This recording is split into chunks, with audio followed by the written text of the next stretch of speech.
Bismillahirrahmanirrahim. Assalamualaikum warahmatullahi wabarakatuh. Apa kabarnya? Semoga semua pada sehat ya.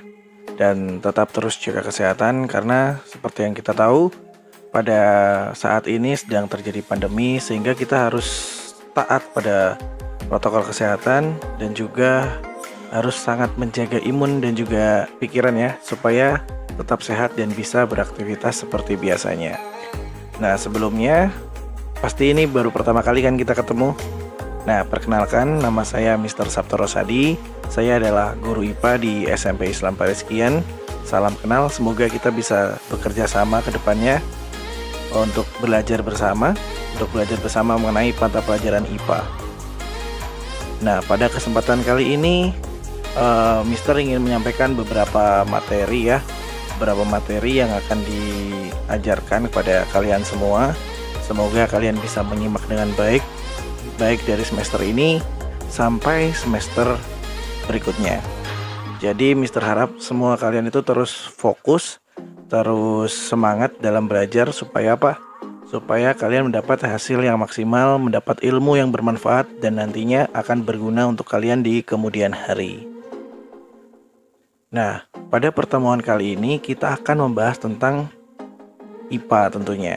Nah, apa sih yang menjadi pokok bahasan kita hari ini? Yaitu tentang penyelidikan IPA atau bisa disebut dengan metode ilmiah.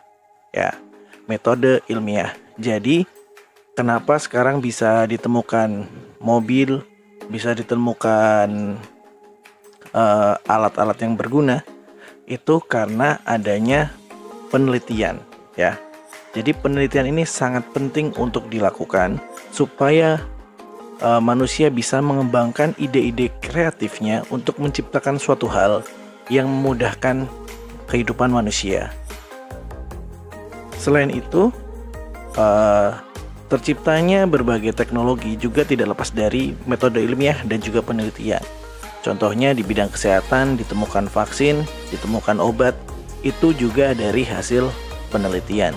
Makanya IPA mengajarkan kita untuk selalu bisa mengembangkan teknologi dan juga bisa menerapkan metode ilmiah.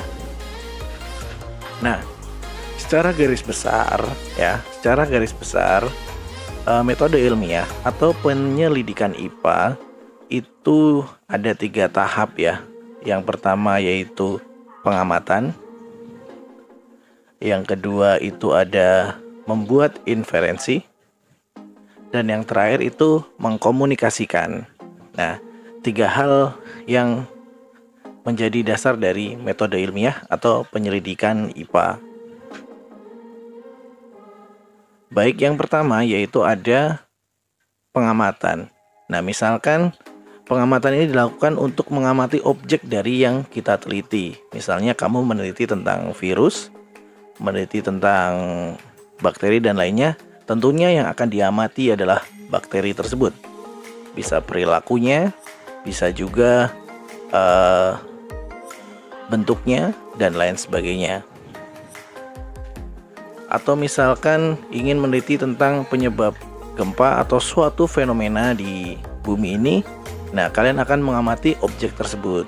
Misalnya ingin mengamati fenomena hujan, maka yang akan kalian amati adalah awan dan lain sebagainya. Yang kedua, Nah, jadi yang kedua itu adalah membuat inferensi.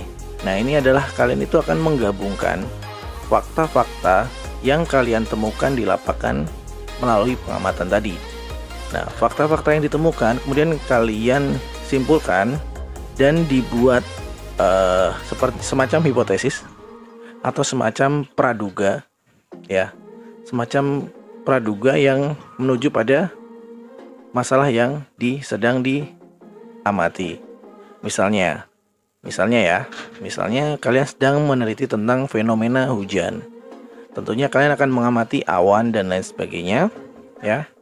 Setelah kalian amati, kalian dapat data bahwa ternyata awan ini terbentuk oleh angin dari mana, terus pergerakannya seperti apa. Kemudian kalian menggabungkan fakta-fakta tadi menjadi suatu dugaan. Oh, ternyata penyebab hujan di Indonesia ini sangat lebat adalah hal-hal berikut seperti itu.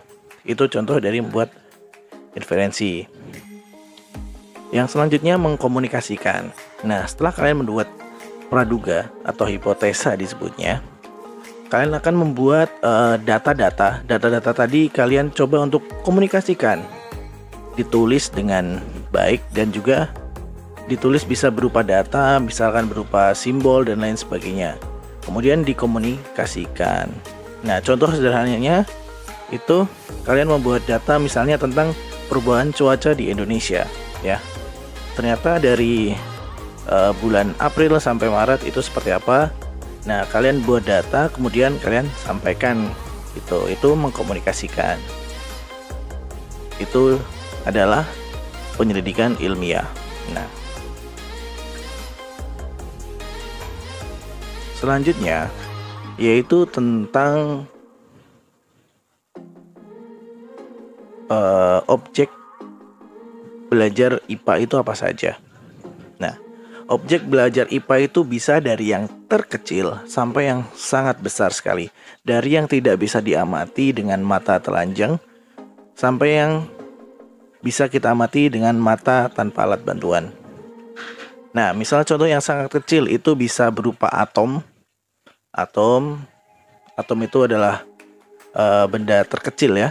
Kemudian bisa juga virus, bisa sel makhluk hidup, dan juga bisa sampai ke pohon, manusia, hewan, hingga tata surya, hingga planet, hingga galaksi. Nah, itu adalah objek-objek yang akan kita pelajari di mata pelajaran IPA. Nah, tentunya sangat seru sekali ya nanti kita akan belajarnya itu. Nah, tentunya karena apa? IPA itu adalah hal-hal yang ada di sekitar kita. Jadi, kalian akan sangat mudah untuk mengamatinya. Gitu. Jadi, tadi ya 2 bahasan untuk hari ini, yaitu tentang penyelidikan IPA dan objek apa saja yang akan dipelajari di IPA. Nah, untuk sekarang, untuk absen, silahkan kalian komen ya. Komen di kolom komentar YouTube saya. Kemudian sertakan nama, kelas, ya, dan juga pertanyaan jika ada yang ingin ditanyakan. Nah, contohnya seperti ini ya formatnya ya. Nah, terima kasih untuk pembelajaran hari ini. Semoga bisa diterima dengan baik dan bermanfaat untuk kalian semua. Mohon maaf atas segala kekurangan. Semoga kita semua selalu diberi kesehatan.